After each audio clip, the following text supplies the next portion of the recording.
All right, folks, well, it is time to answer what has easily been the most asked question over the last 6 months. And that is, which of these three mini spotters is the best? The Vortex Razor 13x39, the Kowa TSN 55 17-40, or the Swarovski ATC 17-40. Now, obviously there are some differences right out of the gate, but as usual, I'm going to attempt to dive into the nuance and not just tell you how these spotting scopes differ objectively, but also give you my subjective interpretation on which one I think might be best for you given your particular style of hunting. Now, as far as testing methodologies, I have had the Kowa for quite some time. I got the Swaro and the Vortex about 3 weeks ago. I had a chance to test them at home a little bit first. And then I was recently in Alberta guiding my mule deer clients on archery mule deer hunts. And we were hunting for 8 days. I took all three spotters and put them through the paces out there. Really technical glassing conditions. And in fact, it's very flat. You're glassing down into these coulees. You're trying to pick up bucks, 2 to 3 miles away. Very, very challenging conditions and also very replicable conditions. Like every morning was almost the exact same. Every evening was almost the exact same as far as environmental variables go. So it really gave me the opportunity to field test all three of these quite equivalently. So if you've watched any of my other optics reviews, you'll know that I like to break things down into classes and then subcategories within those classes in order to keep the review organized. So the classes are descriptive, construction, optics, and viewing performance. And within those, we have a total of 22 categories that we're going to look at. Price, resale, weight, size, origin, warranty, weather resistance, frame material, coating, mounting, ergonomics, field of view, eye relief, exit pupil, glass quality, including lens and coatings, image crispness, low light performance, edge-to-edge clarity, chromatic aberration, focusing ability, and eye box. As usual, I'm using a forced ranking scoring system, which means the best optic in each class gets a 1, the next best gets a 2, so on and so forth. At the end of the review, the optic with the lowest score wins. Now, after we go through each of the categories, during the final conclusion, I put up a Q&A on Instagram of things people wanted to know about mini spotters. I'm going to get into that. I'm going to get into what I think the use case is for a mini spotter. Does this replace 15s? Does it replace your 85? Is this an all-in-one solution? Is it just another tool to add to the arsenal? Now, before we dive into the results, I have 2 bits of housekeeping. Number 1, I have posted 2 giveaways in the last 2 weeks. Both of these giveaways are still live. Number 1, I did a review of the Prime RVX 34, which is the bow I've shot for almost the last year. You can look at it here. Go there for instructions on how to enter the giveaway. Very simple. If you join Mindful Reviews between now and December 15th, you are automatically entered to win. mindful-reviews.com. Secondly, I did a head-to-head comparison of the Argali Sawtooth against the Frontiersman Vulpes processing knives, and I'm giving away the Frontiersman knife. If you want to win that, go to this video here. It's essentially a social media giveaway. So Instagram, YouTube, like, comment, share, all that stuff. Each action gets you 1 entry to win the knife. So if you go watch that video here, you will see detailed description on how to enter, where to go, etc. So please check out those 2 videos if you want. At the very least, enter for the 2 giveaways. The knife giveaway is ending in the next 3 or 4 days. And like I said, the bow giveaway is open until December 15th. Now, the second piece of major news. Mindful Hunter Outfitting is now live. So if you're looking for a Canadian hunt, I would love to help you out. Right now, I am offering archery mule deer hunts in Alberta. We just wrapped up the season over there. 2 trad guys got phenomenal bucks. One shot at 10 yards, the other shot at 4 yards. It was a crazy week. Saw lots of deer. We just had an absolute blast. So if that's something that interests you, get a hold of me. I'm also offering any weapon spring black bear hunts in British Columbia. Lots of details on that. You can go watch the video I posted about those hunts and the offers right here. And if you want any information or if you want to book either of those hunts, jay@mindfulhunter.com. All right, let's dig into the results. First up, price. The Kowa comes in at $22.99 USD, Swaro $25.69 USD, Vortex $999. Pretty significant spread there, all the way from $25.69 down to $999. Now this next category is a new one I just created for this review, but I'm going to keep it in moving forward, especially on optics reviews. And I've called this resale, but you can also think of this as a function of brand power, because the brand recognition that a particular product has will aid in its resale value. So I actually gave Swaro and Vortex a tie for first place in this, and I gave Kowa second place. Now, I'm basing this on my experience trying to sell all of these optics. You know, you can put a Swaro or a Vortex up on a forum or Facebook Marketplace, and that thing will be gone inside of a couple days, sometimes inside of a couple hours. Optics like Kowa, even certain Zeiss optics, certainly when you get into Leica, they don't have the same mainstream recognition as like Swaro or Vortex. And the thing about Vortex that I will say, their phenomenal warranty makes people feel very comfortable buying them used, because even if there's a scratch on the lens, if there's anything wrong with it, they could literally just throw it off a cliff and get a new one. So again, Swaro Vortex tie for first place in resale. Kowa comes in at number 2. Weight. As always, I did an actual versus advertised weight. The other thing that I did for the Swaro and the Kowa is that I added Arca plates to the bottom. The Vortex already comes with one. I was quite surprised the Swaro didn't, because the newer models of the ATX have an Arca Swiss plate built in, so I was surprised they left it off of the ATC. Kowa has never really done that. The reason I included that in the weight is that I wanted to compare apples to apples, and 90% of hunters are going to be running either an outdoorsman's plate, an Arca plate, or some other type of quick adapter plate, which is going to add anywhere from 2 to 4 ounces to your system. So I weighed these in. The Kowa was 1,080 grams or 38.6 ounces. The Swaro was 1,102 grams or 39.4 ounces. The Vortex was 813 grams or 29 ounces. And that was weighed at home on my scale. So because there was only a discrepancy of 1 ounce, I am tying the Kowa and the Swaro for second place. And Vortex is considerably lighter, 10 ounces lighter, which is more than half a pound. So the Vortex is the lightest by a country mile. I would also like to say there was essentially no discrepancy between the advertised weight and the actual weight, other than the fact that I had to add the Arca plate to get it to kind of a usable weight that you could take out in the field. Up next is size. So when it comes to length, all of these are pretty equal. The Kowa is 10 inches, Swaro 10.2, Vortex 10.4.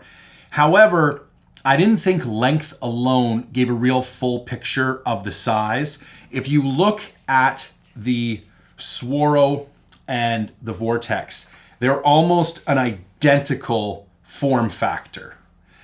Very small, very sleek. Now, unfortunately for the Kowa is a little bit beefier. It is thicker through the middle here, and it also has these kind of like raised and extruding double barrel focus knobs. And so when you go to pack this thing away, it does take up significantly more room than either the Swaro or the Vortex.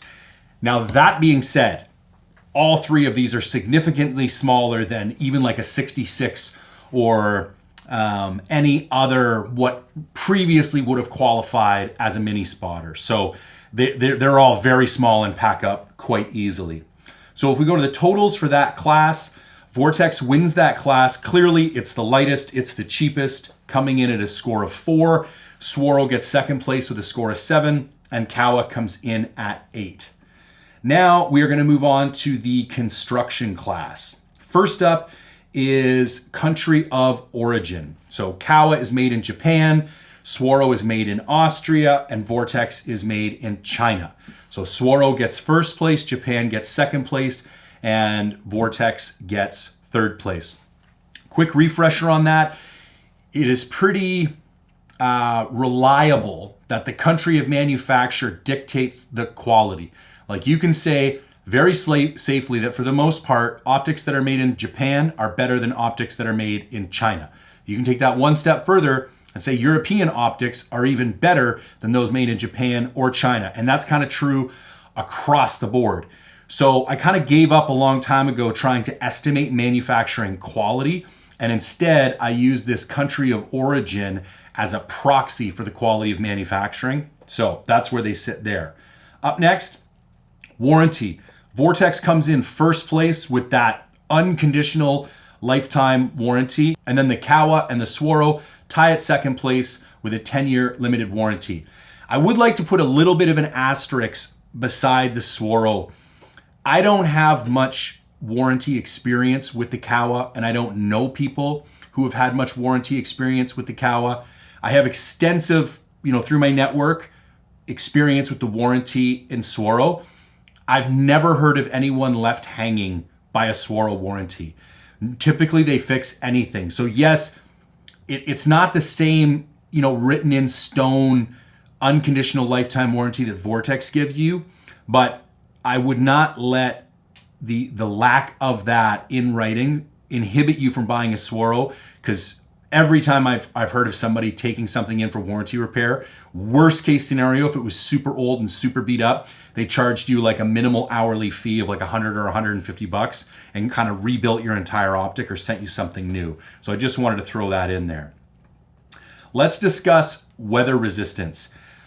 What's funny about weather resistance is that this is more of a ranking on transparency than it is on actual weather resistance. When you start reviewing optics, you realize how little technical information companies put out and how much marketing gibberish they put out.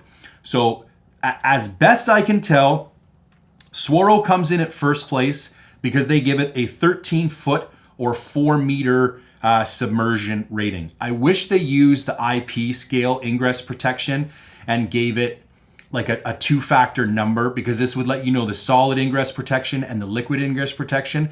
And this would also give you a pressure and a time variable. So it would tell you like 4 feet for 30 minutes. It would be a little bit more comparable to other waterproof ratings on the market, but they don't do that. Then Kowa is rated as a JIS 7, which is the Japanese industry standards rating 7. And that is written up as: water shall not enter the enclosure when it's immersed under defined conditions. It's immersion resistant. However, they don't tell you what that definition is. So did they submerge it under 6 inches for 10 seconds? Did they submerge it under 10 meters for 10 hours? We have no way of knowing. So it's going to go to second place.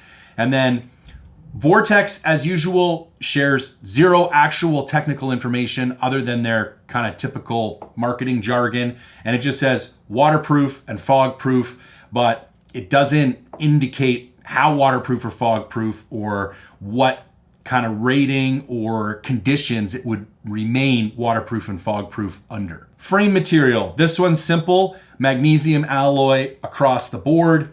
Now, rubber coatings. Swaro and Vortex tie for first place because they both have a rubberized coating, and then Kowa comes in at second place. This is something I've been talking about with Kowa for quite some time. I really wish they would put a rubberized coating on their spotting scopes. It helps you get less kind of abrasion and marks on your spotting scope, and it also protects it a little bit. Like when you set it down on some rocks, it just gives it a little bit of impact protection, but they still haven't put any rubber coating on it, so it comes in at second place. Mounting. We already discussed this briefly earlier, but I wanted a way to give Vortex a point for the fact that it just comes ARCA Swiss compliant. Personally, I think all optics should just be coming ARCA Swiss compliant. It is quickly becoming the industry standard for tripods, and that way you would not have to burn up an extra 2 to 3 ounces putting one of these adapter plates on both these scopes. So Vortex comes in at first place. Kowa and Swaro tie for second. Now, as I mentioned in the opener, I got a chance to use these quite a bit in Alberta recently, and the ergonomics of the Swaro just hit you right away. Like, it packs up super small. It's got a very sleek design.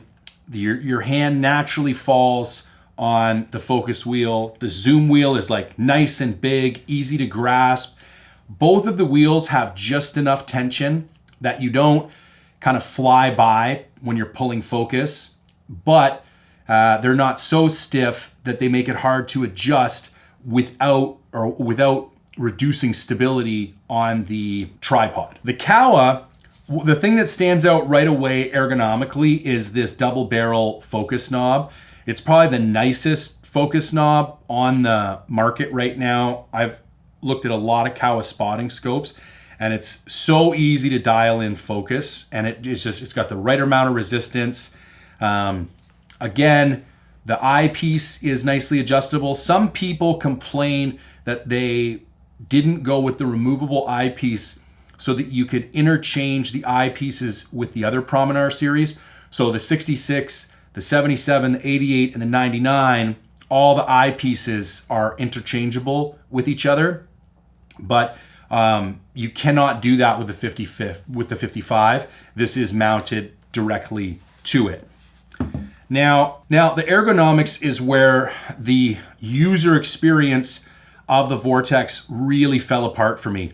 It is shocking how hard it is to turn both the focus wheel and the magnification wheel on the eyepiece and on the barrel, to the point that it's almost impossible to zoom in on something unless you have your pan head absolutely locks down. If you're using a fluid head, or if you like to leave just a little bit of resistance in your pan head so that you can kind of grid out, but you want to like pull focus and zoom in and out as you go, it was functionally impossible to do with the Vortex. After every time I adjusted focus or magnification, I would have to recenter my spotting scope on whatever was in my field of view, just because they're so tight. Every time you twisted it would move the objective on the tripod itself. So as far as the ergonomics go, Swaro in first place, Kowa in second place, Vortex in third place. And if we look at that class as a whole, Swaro wins the class with a score of 9. Vortex and Kowa tie for second place with a score of 13 each. Next up, we are going to move to the optics class. So first up, let's look at field of view at 1,000 yards. So one thing I want to note is that I corrected for the differences in magnification. So Vortex goes from 13 to 39. The other two go from 17 to 40. So typically what optics manufacturers do is they give you the field of view at 1,000 yards in feet for the widest magnification and then the most zoomed in magnification. And if you compare those two numbers, it's not apples to apples, because you're looking at a 13 power Vortex against a 17 power Kowa or Swaro. Obviously, the higher your magnification goes, the lower your field of view goes. So it's pretty easy with just some quick math to kind of correct for that. So when I share these numbers, they are all at 17 power magnification and 40 power magnification. So the Kowa comes in at first place. It's got 192 feet at 17 power and 105 feet at 40 power. Swaro, I gave it a tie because it comes in at 186 feet at 17 power and 102 feet at 40 power. So there's only a discrepancy of 3 feet field of view at 40 power and 6 feet field of view at 17 power. And functionally, when you're looking through these two, you can't tell a difference between the field of view. It's nice, it's wide, big sight picture, you can see lots. Vortex, not the case. It drops all the way down to 155 feet at 17 power, which is a reduction somewhere in the neighborhood of 25 to 30%, and then all the way to 86 feet at 40 power. So Kowa, Swaro, tie for first, Vortex coming in at second place. Eye relief. Swaro first place at 20 millimeter, Kowa second place at 17 millimeter, and Vortex third place at 15 millimeter. Now, Quick little primer. Eye relief is the distance from the ocular lens that the image becomes resolved. And so it's basically how far can you keep your eye back from the eyepiece while still seeing a full sight picture. It's like, you know when you line your eye up perfectly and you see the whole spotting scope, but then as soon as you pull back, you start to get that black tunnel effect? That's because you're placing your eye further back than the eye relief of the spotting scope. The other thing I want to note quickly is that I have anecdotally noticed a correlation between a more forgiving eye box and a larger eye relief. You can think of the eye box as kind of a fictional area here where your eye can be and you still get a full sight picture. A really good example of this can be found in rifle scopes. Like, you know how some rifle scopes you have to have your eye in just like that one perfect position so you don't have any parallax and you're able to get a full sight picture with the rifle scope, whereas other rifle scopes, there seems to be a lot more room for error, or they're much more forgiving in where your eye can be. The first example is a small eye box. The second example is a large eye box. I'm going to get into that later, but I just wanted to share that that's the other reason I rank. There's two reasons I rank eye relief. One, it tends to be a good proxy for a forgiving eye box. And two, it helps people who wear eyeglasses know which one might work best for them. And I will say, if you're an eyeglass wearer, the Swaro is going to be significantly easier for you to use than these other two because of the increased eye relief. Now, exit pupil, pretty identical here. At max magnification, all of them are 1.4 millimeters. Exit pupil, it contributes to a greater size exit pupil means more light gathering. We're going to rank them based on maximum magnification because maximum magnification is when light gathering is most important. Almost any optic, when it's at fully wide open, is going to gather enough light that you're going to be able to achieve decent clarity. Where optics tend to fall apart is when you zoom all the way in. I see it all the time on lower grade optics. As soon as you get to like the last 10 power, like let's say it goes up to 60x, as soon as you get past 50x, you can't resolve clarity very well at all unless it's under prime conditions. And so I think that exit pupil is most critical under maximum magnification. So they're all going to get a tie because they all came in at 1.4 millimeters under maximum magnification. Now, one of the most difficult categories, not only to score, but to find information on, is the glass lens quality and the coatings quality. So let's talk about these two separately because you have the quality of the glass, but then you have the quality of the coatings. And in some cases, I think it's actually the coatings that you contribute more to an increase in viewing performance than the glass itself. So let's walk through which glass is in each of these, and then we'll try my best to explain what the functional differences are between these glasses. So the Vortex uses, well, here's what they say. Again, Vortex doesn't give you any actual information. It says optimized with select glass elements to deliver exceptional resolution, cut chromatic aberration, and provide outstanding color fidelity, edge-to-edge sharpness, and light transmission. That tells you nothing technically.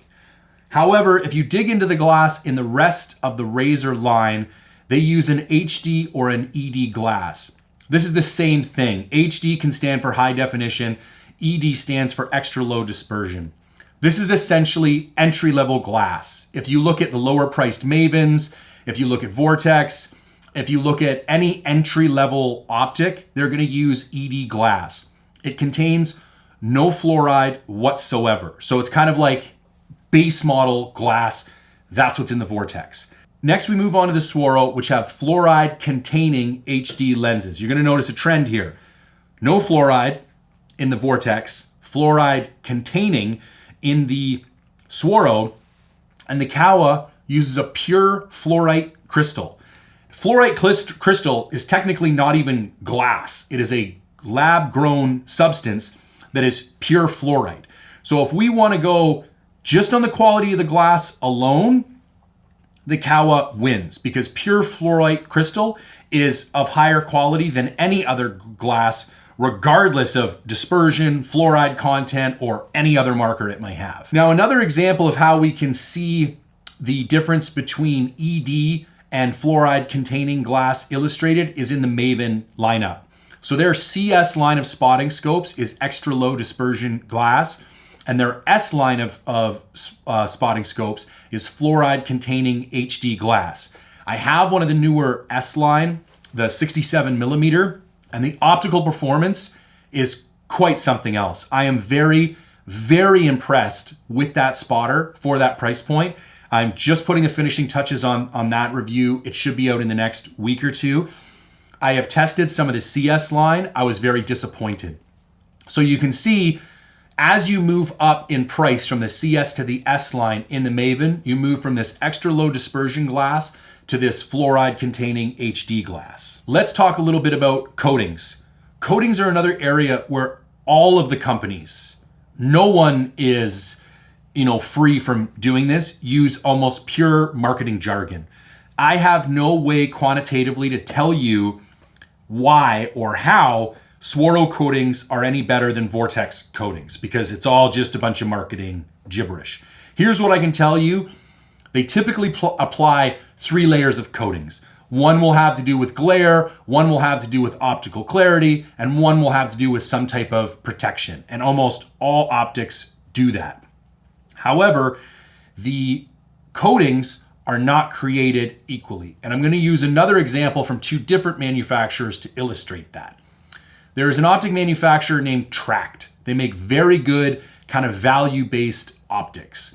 They have licensed the Shot HT or high transmission glass from Zeiss. This is arguably one of the best glasses on the planet for use in Tract optics. However, they do not have license to use the Zeiss coatings. So if you look at the Zeiss Victory line, that is Zeiss Shot HT glass with Zeiss coatings. You go compare that to the Tract, the 2 viewing experiences are completely different. So yes, there are other variables input there, but that's a very clear-cut example how you can see the exact same glass used in 2 products. However, you apply different coatings and you get a much more improved optical performance. So while I can't tell you directly why or how any of these coatings are better, I can tell you through my perceived experience of the viewing quality on all 3 of these optics that I would say Swaro has the best lens coatings, Kowa has the second best lens coatings, and Vortex has the third best lens coatings. So when it comes to score on glass quality, I am giving a tie to Kowa and Swaro because I think Kowa takes the edge in lens quality and Swaro takes the edge in coating quality, and then Vortex is second place in both of those categories. Moving on to the totals for the optics class, Swaro takes first place with a score of 4, Kowa second place with a score of 5, and Vortex third place with a score of 8. Now we are going to move on to visual performance. And this is essentially what is the quality of the viewing experience when looking through the glass. And I look at a variety of different factors.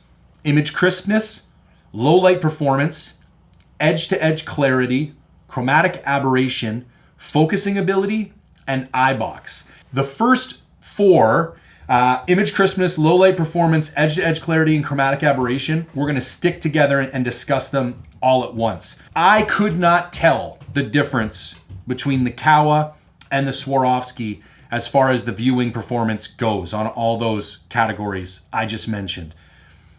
I looked through them for multiple hours each in multiple different lighting environments at different times of the day, side by side on tripods, tested the hell out of them. I personally cannot tell you that either one of these is superior to the other. There are differences. The color profiles are slightly different, but I cannot tell you that one is any better than the other, so they tie across all 4 of those. Now, let's discuss the Vortex. Pretty widely known, I'm not a big fan of Vortex glass. I think it's pretty overhyped for the most part. However, I have to tell you that this particular product really surprised me. It was much closer in viewing performance to the Kowa and the Swaro than I would have initially thought. Obviously, as soon as you start to hit low light conditions or the environmental variables start to get a little bit worse, the other two kind of pull away from the Vortex. But in kind of decent viewing circumstances, I would say on average across those four categories, it's 10 to 15% less quality than the Kowa or the Swaro. But still, for what it is, for a mini spotter, extremely usable, great crispness, decent edge-to-edge clarity, some, chromatic aberration, like you'll get a little bit of that purple or green fringing on skylines, but all pretty tolerable. So overall, gotta be honest, the glass in this particular razor did surprise me. Now, let's move on to pulling focus, or its ability to snap focus, as I like to say. So there's kind of this intangible quality of different optics in how easy it is to get an object in focus, particularly at maximum magnification, when you're really trying to okay, how many inches is that mule deer? How many age rings are on that sheep? Like when you're really trying to look at fine detail. And some optics just do that better than others. And it's a very hard thing to describe. And what I've noticed after looking through so many optics, a particular product's ability to snap focus, like for when it comes into focus, for you to know immediately, that's perfect focus. I don't have to go past and then come back. I don't have to search for focus. As soon as I hit focus, I just know that is a perfectly in focus image. That ability almost impacts your felt or perceived value of the product more than anything else. The Zeiss SFLs do this incredibly well. And I have to say, in this particular situation, the Swaro kind of stands above the other two. Like when you move that focus wheel, as soon as you hit tack sharp, it's just perfect. And I think this has to do with the depth of field of focus. I think some optics have a slightly larger depth of field, and that enables it to be easier to get items to snap into focus. I will say Kowa has the superior focusing mechanism. That double wheel off-barrel focusing knob of the Kowa enables you to pull focus without introducing almost any handshake into the optic, which makes it much easier to know when you're in focus. But even with that ability, the Swaro has a much better subjective experience of pulling focus. The Vortex, it's moderately okay. Again, the problem is these wheels are so incredibly stiff that just moving it a millimeter or two is almost impossible, and it's quite frustrating trying to pull focus or shift zoom on the Vortex in any situation. So it did not do very well in this category. And the final class is iBox. Again, and it's these little things where Swaro tends to pull itself away from the pack. The Swaro just has an incredibly forgiving iBox. It's very easy to get a full sight picture. You can move your head around a little bit. It's not overly sensitive. It's just a pleasure to view. The Kowa, while okay, is not as good as the Swaro, and I found the iBox on the Vortex very finicky, and at times it's quite difficult to maintain a full sight picture within the optic itself. So if we go to the totals for the viewing performance class, Swaro comes in at first place with a score of 6 points. Kowa, very close second with a score of 7, and then Vortex lagging a bit behind with a score of 13. All right, let's look at the final scores. So Swaro came in at first place with a score of 26. Kowa came in second place with a score of 33. And the Vortex Razor came in at third place with a score of 38.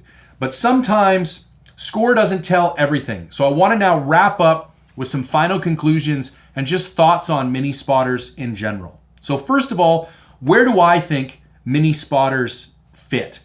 Some people want to know, is it going to be a be-all and end-all? Is it going to replace all my spotting scopes? Other people want to know, should I use them instead of a pair of 15s? So let's talk about that for a minute. I'm going to give an example of this hunt I just went on in Alberta. Now, I was pretty spoiled. I have a lot of glass, lots of it's on loan. It's not mine. But I had my NL Pure 12x42s on my chest, In the morning, I'd have a pair of 15s on a tripod and my 85 on a tripod. Then the rest of the day, when we went in on stalks and we're trying to get closer to animals, I would put one of the mini spotters in my backpack with a small tripod. And I have to say that when we were sneaking in or getting like within a mile and a half and less, and I was doing everything out of a backpack, the mini spotter was fantastic. Easy to set up, super light. It even has a smaller form factor so it doesn't skyline as easy. Like lots of times we're trying to creep in on these coulees. I don't want a big 85 hanging out on top of the skyline with a chance to catch sunlight and everything else and be something like a buck is going to see right away. Having one of these little mini spotters on a small tripod and then just kind of walking up and trying to get a better look. For me, it's never going to replace my 85. If I could only have one, I'm going to use my 85.